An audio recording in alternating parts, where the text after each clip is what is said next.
여러분 잘 아시는 대로 이 말씀은 너무나 유명한 말씀이고 너무나 자주 들었던 말씀입니다. 사도 요한은 예수 그리스도의 사랑을 가장 많이 받은 제자였습니다. 예수님의 모든 제자들이 예수님으로부터 많은 사랑을 받았습니다마는 그 가운데에서 가장 많은 사랑을 받았던 인물이 바로 사도 요한이었지요. 그래서 그 사도 요한의 별명이 뭐냐라고 할 때 사랑의 사도다, 사랑의 사도 요한이다, 이런 별명을 그가 가지고 있습니다. 성경에 보면 요한을 묘사할 때 주께서 사랑하시는 자라고 표현이 되어 있죠. 그래서 여러분 요한복음과 요한일서, 2서, 3서 이 말씀을 자세히 읽어보시면 유독 사랑이 많이 언급되고 묘사되어 있습니다. 이런 사랑의 사도 요한답게, 그의 그 별명답게 7절에서 사도 요한은 우리에게 사랑하는 자들아, 성도들을 가리킬 때, 성도를 묘사할 때, 성도를 정의를 내릴 때 여러 가지로 정의할 수 있겠습니다만은 사랑하는 자들아, 이렇게, 이 말에는 내가 너희를 사랑하고 너희도 역시 사랑하는 자고 너희는 사랑을 받는 자이다, 이런 의미가 포함되어 있겠지요. 사랑하는 자들아, 이렇게 말하면서 서로 사랑하라고 명령합니다. 심지어 8절에 보면 사랑하지 않는 자는, 사랑을 실천하지 않는 자는 하나님을 알지 못한다고까지 말하고 있습니다. 그 이유가 무엇이냐라고 할 때 우리는 늘 다른 철학이나 다른 인문학에 가지 않고 성경에서 그 이유를 찾아야 합니다. 그 이유가 무엇입니까? 사랑이라는 것이 본래 하나님께 속한 것이고 하나님 자신이 사랑이시기 때문입니다. 하나님이 사랑이시라는 말은 하나님의 인격 자체가 사랑의 인격이시라는 뜻이고, 하나님의 그 인격에서 나오는 모든 행동과 생각과 모습들이 사랑이라는 것입니다.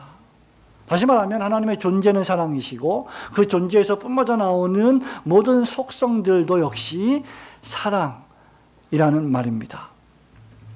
우리는 여기서 말하는 사랑이요, 흔히 우리가 말하는 말랑말랑한 사랑, 솜사탕같이 입에 넣으면 막 녹아내리는 그런 아주 달콤한 그런 단맛이 나는 사랑, 어떤 사근사근한 그런 감정을 뜻하는 것이 결코 아닙니다. 제가 늘 말하지만 성경에서 사랑을 말할 때는 언제든지 사랑이 무엇인지를 아는 인격체와 그 인격체가 수행하는 행동을 가리킵니다.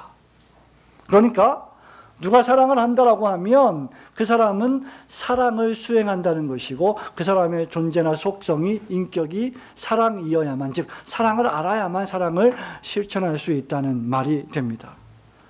사랑한다는 것은, 그래서 사랑을 가진 인격체가 사랑이라는 행동을 나타내는 것을 뜻합니다. 그리고 그 사랑의 인격, 그 사랑의 행동은, 그 사랑의 실천은 언제든지 사람을 죽이지 않고 사람을 살리는 것으로 나타납니다. 이런 의미에서 저는 하나님의 사랑을 경험한 모든 그리스도인들이 사랑의 화신이어야 한다라고 생각합니다. 오늘 저녁에 이 유명한 사도 요한의 본문의 말씀을 통해서 살리는 사랑이라는 주제로 세 가지를 간단하게 생각해 보고자 합니다. 우선 무엇보다도 하나님의 사랑은, 우리가 지금 하나님의 사랑을 생각하고 있는데요, 하나님의 사랑은 죄인을 살리시는 사랑입니다. 저와 함께 9절 말씀을 함께 같이 읽어보겠습니다. 9절 시작.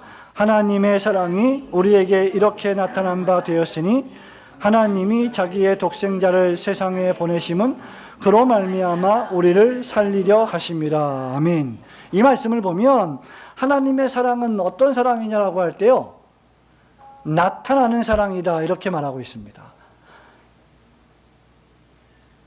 하나님의 사랑이 우리에게 나타난 바 되었으니 이렇게 묘사하고 있습니다. 저와 여러분이요, 사랑합니다. 목사님 사랑합니다. 장로님 사랑합니다. 집사님, 권사님 사랑합니다. 얘야 내가 널 사랑한다 라고 말을 하고 말만 하고 행동하지 않는다면 그 말뿐인 사랑은 결코 사랑일 수가 없는 것이죠. 여기 나타난다라고 할 때 이 나타난다는 단어, 이 헬라어 단어 파네로라고 하는 말은 분명하게 드러난다. 여러분, 우리가 다니엘서를 오전에 공부하고 있는데, 오전에 말씀을 듣고 있는데, 안티오코스 에피파네스,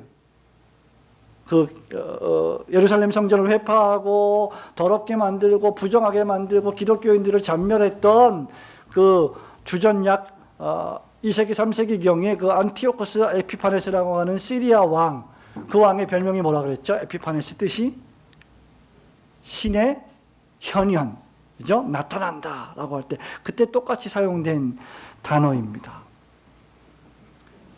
열어젖혀서 보여준다는 뜻입니다. 마치 계시라고 하는 뜻과 같죠.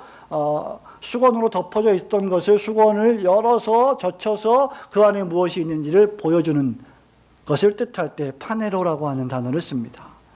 그리고 살리려 하신다는 뜻은 문자 그대로 숨을 쉬게 한다, 생명을 만든다는 뜻입니다. 죽은 사람의 생명을 다시 숨을 쉬게 해서 살게 만든다는 뜻이에요.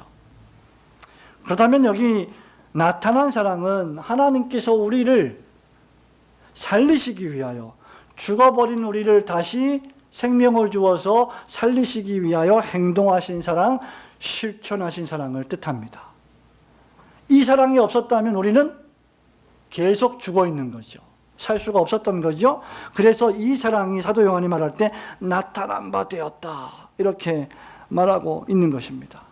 성도 여러분, 저와 여러분이 아무리 사랑할 생각을 갖고 있어도, 사랑하는 감정이나 마음이 있어도 그 사랑을 드러내지 않는다면, 나타내지 않는다면, 실천하지 않는다면 그 사랑은 밖으로 보여지지 않습니다. 우리 옛날에 이런 말 많이 쓰죠. 상사병. 사랑하긴 하는데 말을 못하는 병. 병이 나는 겁니다. 잘 드러나지 않죠. 상대방이 알 수가 없습니다. 혼자만 앓는 병이지요. 드러나지 않아도 마음에만 품고 있어도 그것 자체로 사랑이라는 것이 의미가 있겠지만 성경적인 사랑은 그런 사랑이 아닙니다. 실천이 없는 사랑은 열매를 맺지 못할 것이기 때문이죠. 그래서 요한은 그 앞서서 한 장도 앞서 3장 18절 말씀에 보면 이렇게 말합니다. 자녀들아, 우리가 부정어로 말하고 긍정어로 말하죠. 어떻게 사랑하지 말라고요? 말과 혀로만 사랑하지 말고 행함과 진실함으로 하자. 나라의 법이 이렇게 하지 말고 저렇게 하라, 그 말입니다. 하나님의 사랑은 추상적이지 않아요. 하나님의 사랑은 사변적이거나 이론적이지 않습니다. 하나님의 사랑은 구구절절히 설명을 너무 많이 하지 않아요. 하나님의 사랑은 주석적이지 않습니다. 하나님의 사랑은 나타납니다. 보입니다. 드러납니다. 왜냐하면 하나님이 사랑을 만인이 볼 수 있도록 나타내셨기 때문이죠. 실천하셨기 때문이죠. 지금 사도 요한은 우리를 우애하시는 하나님의 사랑과 우리가 서로를 향한, 신자가 신자끼리 서로를 향한 그런 우리의 사랑의 관계에 대해서 말하고 있습니다. 그러면서 우리가 서로 사랑해야 하는 그 사랑의 원천, 원동력을 밝히고 있습니다. 그것이 바로 7절에서는 사랑이 하나님께 속한 것이고, 8절에 보면 더 나아가서 놀랍게도 하나님은 사랑이시다라고 서술하고 있는 것입니다. 실로 이것은 우리가 정말 이해하기 어려운, 이해를 초월한 진술입니다. 성도 여러분, 오늘 수요예배 나오신 모든 우리 교우 여러분, 여러분들도 사랑을 실천할 수 있습니다. 그렇죠? 여러분 남편을 사랑하시죠? 아내를 사랑하시죠? 여러분 자녀들 사랑하시죠? 얼마나 사랑스럽습니까? 가끔 보면 말 안 듣고 가끔 뭐 미혼 7살 이렇게 보면 뭐 원수같이 보이기도 하고 가끔 그럴 때가 있습니다만은 자기 자녀를 미워하는 사람은 없어요. 사랑합니다. 원수같이 보이는 것은 잘못된 행동을 할 때 그 행동을 바라보며 생각하는 것이죠. 우리도 사랑을 합니다. 하지만 우리가 사랑 자체다 이렇게 말하진 않아요. 그렇지 않습니까? 목사도 여러분들을 사랑합니다. 그러나 목사가 사랑이다 이렇게 말하진 않죠. 어머니가 얼마나 여러분들을 사랑하십니까? 근데 우리 어머니는 사랑이시다 이렇게 표현할 수는 결코 없습니다. 엄마가 여러분을 사랑하시고, 오늘 예배에 참석한 우리 자녀들, 우리 제일 큰 이름이 갑자기 생각이 안 나는데, 하민이로부터 시작해서 하율이, 활인이, 또 세임이, 이 자녀들을 엄마가 사랑합니다. 엄마가 먹을 것을 챙겨줍니다. 옷을 입혀주십니다. 아빠가 이 자녀들을 지도하시고 교훈하시고 인생의 길을 걸어갈 때 지혜를 나누어 주시는 사랑스러운 분이시지만, 엄마는 사랑이시다, 아빠는 사랑이시다 이렇게 말할 수 없습니다. 그러나 하나님은 사랑이십니다. 믿으시기를 축원합니다. 하나님의 인격적 속성, 하나님의 존재 자체가 사랑이시라는 거예요.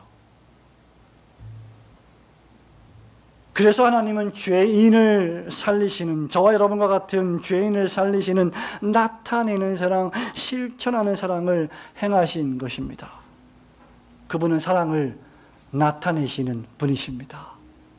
그러므로 여러분도 죄인을 사랑하시는 하나님을 본받아 나타나고 드러나는 사랑, 표현하는 사랑, 그 하나님의 사랑을 실천하시는 사랑의 화신들이 되시기를 주님의 이름으로 축원합니다. 살리는 사랑, 두 번째로 이 사랑은 화목제로 그 아들을 우리에게 보내어 주신 사랑이십니다. 10절 말씀 다시 한번 읽어보겠습니다. 사랑은 시작. 사랑은 여기 있으니 우리가 하나님을 사랑한 것이 아니요 하나님이 우리를 사랑하사 우리 죄를 속하기 위하여 화목제물로 그 아들을 보내셨음이라. 아멘. 사도 요한은 여기서 지금 하나님의 사랑이 어떻게 드러났는지를 설명하고 있습니다. 이것은 사랑의 모델과도 같습니다. 우리는 사랑을요, 생득적으로 태어날 때부터 사랑하지 않습니다. 우리는 태어날 때부터 사람을 미워합니다. 왜냐하면 우리가 죄로 오염된 상태에서 태어나기 때문이죠. 그래서 우리는 사랑을 누군가에게로부터 받아야 됩니다. 사랑을 받아보지 못한 사람은 결코 사랑하는 법을 알 수가 없습니다. 사랑을 어떻게 실천하고 어떻게 드러내야 할 것인가에 대한 질문에 대해서 우리는 10절로 대답할 수 있을 것입니다. 하나님께서 우리 죄를 속하기 위하여, 야 내가 너희 죄를 속했으니 그냥 마음대로 살아라 말씀하지 않으시고, 우리 죄를 속하시기 위하여 당신의 하나밖에 없는 독생자 예수 그리스도를 화목제물로 보내셨습니다. 그것이 사랑이라는 말이죠. 여기 10절에 화목제라고 하는 힐라스몬이라고 하는 이 헬라어는 분노하고 진노하시는, 저와 여러분이 아담 안에서 범죄하고 그래서 하나님을 대적하고 하나님 말씀을 어기고 불순종해서 죽음에 빠졌던 그 사건에 대해서 죄를 미워하신 거룩하시는 분이 분노하시고 진노하셔서 그 진노를 가라앉힐 자가 아무도 없는데 그 진노를 가라앉히고 중재시키는 것이 바로 제사입니다. 구약의 제사입니다. 그런데 우리가 레위기를 주일 오후에 수요일날 공부를 하고 있습니다만은, 주일 오후죠. 이 레위기를 공부하고 있습니다만은 구약의 제사는 불완전한 제사고 단회적인 제사예요. 계속 반복해야 합니다만은 하나님이 친히 준비하신 제사, 화목제물로서의 예수 그리스도의 이 제사는 하나님의 진노를 십자가 죽음을 통하여 한 몸에 받으심으로 저와 여러분의 죄를 해결하시고 하나님과 죄인 사이에 막힌 담을 제거하신 사랑이십니다. 이 사랑이 없었다면 저와 여러분은 여지없이 지금도 예배를 드리기는커녕 하나님이 어디 있느냐라고 외치면서 하나님을 혐오하고 미워하고 창조주를 섬겨야 될 그 경배를 썩은 조물, 썩은 그 우상과 버러지의 형상으로 하나님의 형상을 바꾸어서 그 우상을 섬기는 그런 존재가 여전히 계속되었을 것입니다. 그렇기 때문에 예수 그리스도야말로 실로 우리의 화목제물이십니다. 하나님께서 저와 여러분의 예배를 매주일마다 받으시는 이유도 여러분의 예배가 정성스럽기 때문이 아니라 예수 그리스도께서 여러분의 예배를 받으심직하게 하나님께 올려주시는 중보자가 되셨기 때문입니다. 그래서 그리스도는 우리의 화목제물이시요 우리의 치료자이십니다. 그래서 요한은 하나님이 우리를 사랑하사 우리 죄를 위하여 그 아들을 화목제로 보내셨음이니라고 말씀한 것입니다. 너무나 유명한 말씀 요한복음 3장 16절도 하나님이 세상을 이처럼 사랑하사 독생자를 주셨으니, 주는 것이 사랑이에요. 제가 일전에도 말씀드린 바 있습니다만은 최근에 이국종 교수님이 쓴 골든아워라는 책을 1권을 읽었는데 많은 것들을 생각하게 되었습니다. 이 책에 대해서 정말 많은 이야기를 할 수 있을 것 같습니다. 인간의 전적 타락, 부패, 죽음, 죄의 결과, 그 죄에 빠져서 죽어갈 수밖에 없는 그 사람들, 그 환자들을 살리지 못하는 그 무능력, 그 의사의 무능력을 처절하게 보여주는 정말 그 어떤 신학책만큼이나 깊이 있는 책이라고 볼 수 있습니다. 근데 그 중에 한 가지 인상 깊었던 것이 있는데, 중증 외상 환자가 실려오면 바로 수술을 해야 하는데, 이 중증 외상 환자의 특성상 뭐 검사를 할 여지가 없는 겁니다. 검사하는 시간에 죽어버리니까 바로 그냥 개복을 하고, 개복을 하자마자 괴사된 조직, 이미 썩어가고 있는 조직을 제거하고 어떻게 그 환자를 살릴 수 있을 것인지에 대해서 신중하게 신속하게 판단해야 한다는 대목이었습니다. 그 시기를 놓쳐버리면 죽는 거죠. 쉽게 말하자면 생명을 얻기 위하여 버릴 것이 있다는 것입니다. 살리기 위해서는 무엇인가를 죽여야 한다는 말이죠. 저는 그러한 글을 읽으면서 예수 그리스도를 생각해 보았습니다. 하나님께서는 우리를 살리시기 위해서 당신의 가장 수치스러운 독생자 예수 그리스도를 그 수치스러운 십자가의 죽음에 내어 주신 것이죠. 가장 사랑스러운 그리스도를 말입니다. 우리의 죄를 용서하시고 우리를 의롭다 하시고 저와 여러분에게 세상이 줄 수 없는 영생과 평안을 수여하시기 위해 우리의 죄를 주님이 대신 짊어지시고 죽음을 경험하셔야 했던 것입니다. 그 결과 우리가 살았고 더욱 살아서 영생을 얻게 된 것입니다. 이런 의미에서 또다시 반복하지만 우리가 지금 말하고 있는, 생각하고 있는 사랑은 추상적이지 않습니다. 관념에 머무르지 않습니다. 사랑은 행동하게 합니다. 교회를 사랑하면 교회를 위하여 행동하게 만듭니다.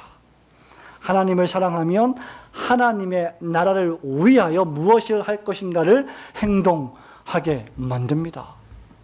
자녀를 사랑하면 그 자녀가 위험에 빠졌을 때 즉시 움직여서 행동하여 그 자녀를 위험에서 보호하듯이 우리가 무엇인가를 사랑한다면 그것을 위해서 움직이게 되어 있습니다.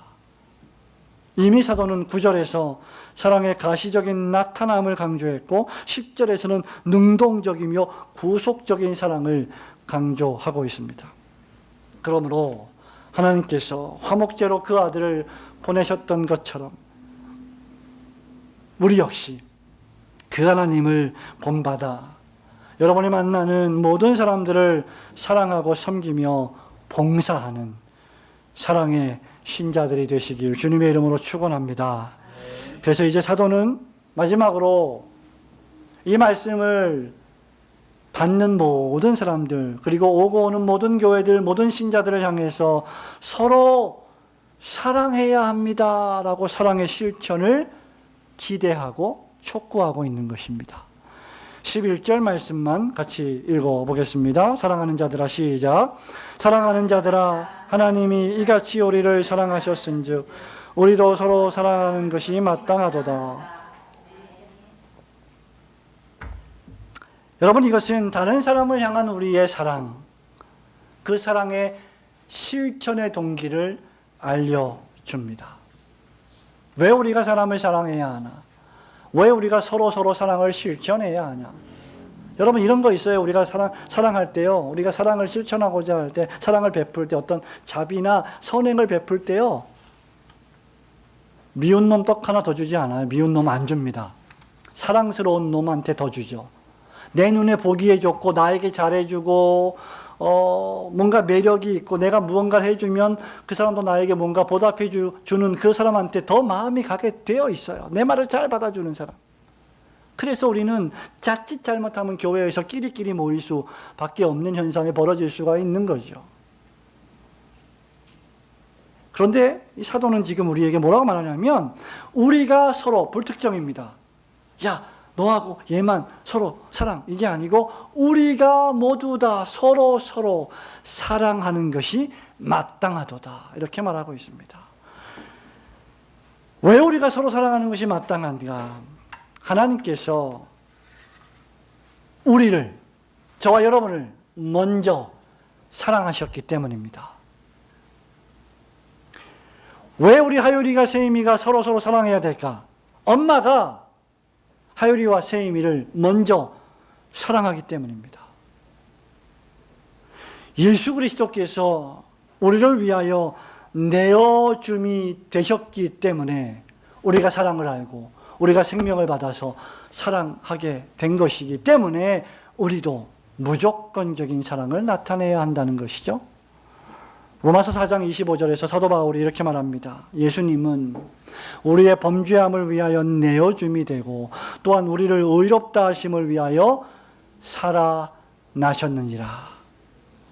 또한 고린도전서 1장 30절에서 이렇게 말합니다. 너희는 하나님께로부터 나서 그리스도 예수 안에 있고 예수는 하나님께로서 나와서 우리에게 지혜와 의로움과 거룩함과 구속함이 되셨으니,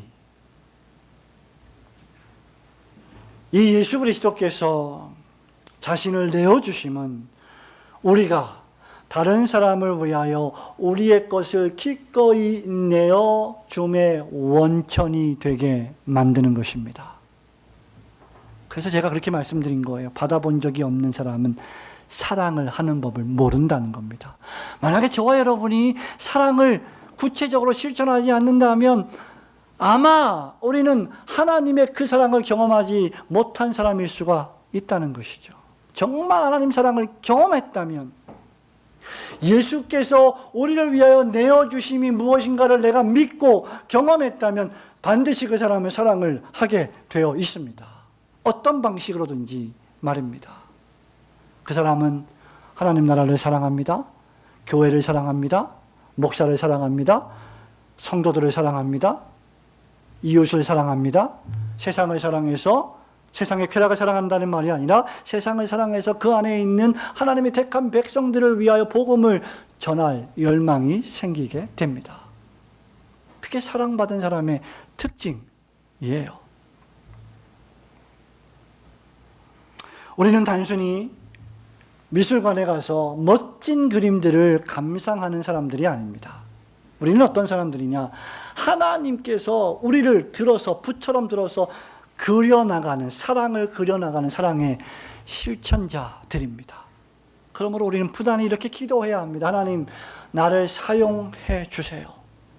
나를 사용해서 사랑을 실천하게 해주세요. 나를 만나는 모든 사람들이 나로 말미암아 소망을 누리고 위로를 받고 격려를 누리고 영생을 얻을 수 있도록 도와주세요. 그게 사랑의 실천입니다. 저는 지인의 초청으로 월요일에 아침 일찍 등촌역 근처에 위치한 병원에 가서 직원 예배에 설교를 한 적이 있습니다. 우리 성장로님, 장집사님 생각이 많이 났습니다. 그 사무실이 바로 옆이어가지고 등촌역 바로 옆에 위치한 애항외과 병원인데 이 병원의 이름이 애항. 여러분 무슨 뜻인지 아세요? 설교 시간이니까 뭐 대답하실 필요는 없습니다만은 애항. 제가 잘 생각해 봤어요. 애항외과, 외과니까 이게 밖에 있는 거다. 애항. 예, 사랑의 자에다가 항자는 뭔지 정확히 한자 모르겠습니다만 항문, 항자일 것 같아요. 그래서 문자적으로 말하면 학문을 사랑한다 는 의미에서의 애양외과가 아닌가 생각했는데 역시 뜻이 그건 맞아요. 이제 설교하러 가서 제가 설교를 하면서 홈페이지를 제가 찾아보았다 이렇게 말을 했습니다. 홈페이지를 살펴보는데 홈페이지에 이런 글귀가 있었습니다. 학문 질병을 사랑으로 치료하는, 홈페이지의 그 초기 화면에. 그리고 학문의 질병을, 그 질병 때문에 받는 괴로움을 내 몸의 것과 같이 생각하는 마음으로 치료하는. 제가 이걸 읽는 순간 놀랐습니다. 왜 놀랐냐면 이것이 과연 가능할까? 가장 밝히기 어려운 질병 가운데 하나가 항문외과 질병 아니겠습니까? 환자의 항문 질병을 내 몸의 것과 같이 생각하는 마음으로 치료하는 것이 가능할까? 원장님과 부원장님과 의사들과 간호사들이 사랑하는 마음이 진짜 들어서 그걸 할까?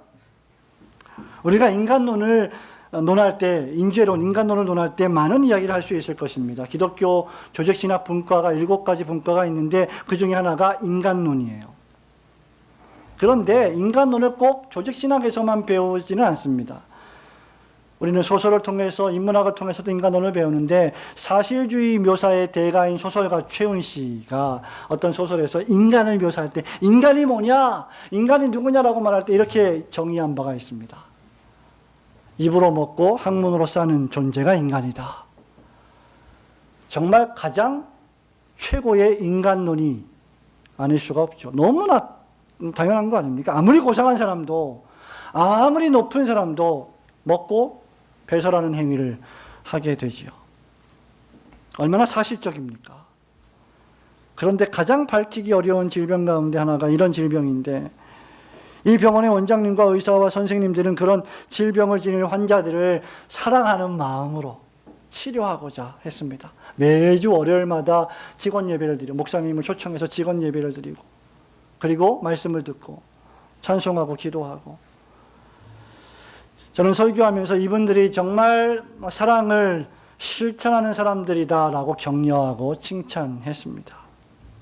그러나 만일 우리의 생명과 우리의 사랑이 우리 구주 예수 그리스도의 생명과 사랑 때문에 가능해진 것이라면 그것은 우리 자신의 행동이나 사랑이 아니라, 우리 인격이 고매해서가 아니라 하나님께로부터 오는 참된 사랑을 받았기 때문에 가능해지는 것입니다. 사랑하는 성도 여러분, 말씀을 맺습니다. 우리가 하나님의 놀라우신 사랑으로 우리의 죄를 용서받고 예수 그리스도의 십자가 죽으심과 율법 성취하신 공로로 의인이 되고 영생을 소유한 하나님의 자녀가 되었다면 이제 그 사랑을 더욱 드러내고 나타내야 할 것입니다. 의사들은 질병을 갖고 찾아온 환자들의 육체적 질병을 고쳐주는 사람들입니다. 그러나 여러분들은 영혼의 질병을 지닌 사람들에게 우리의 영혼의 참된 의사가 되시고 동시에 치료책이 되시는 예수 그리스도를 전해주는 사람들입니다. 우리가 그들에게 그리스도의 사랑의 마음으로 마음을 나누고 사랑을 실천하고 그들을 도울 때 온 세상 사람들이 여러분이 하나님의 사랑의 자녀임을 보고 하나님께 영광을 돌리게 될 것입니다. 여러분의 시간, 여러분의 몸, 여러분의 재능, 여러분의 물질까지 하나같이 우리의 것이 아닌 하나님의 것입니다.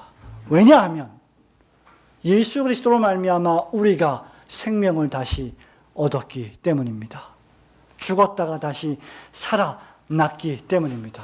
그렇다면 이제는 더욱더 위에 계신 하나님을 사랑하고 그 하나님의 화목제물 되신 그리스도 예수의 사랑으로 사랑하시며 성도 간의 화목을 이루어 가시고 그 사랑을 여러분의 가정과 여러분의 이웃으로 확장하는 올고든 교회 성도들이 되시기를 주님의 거룩하신 이름으로 축원합니다. 아멘.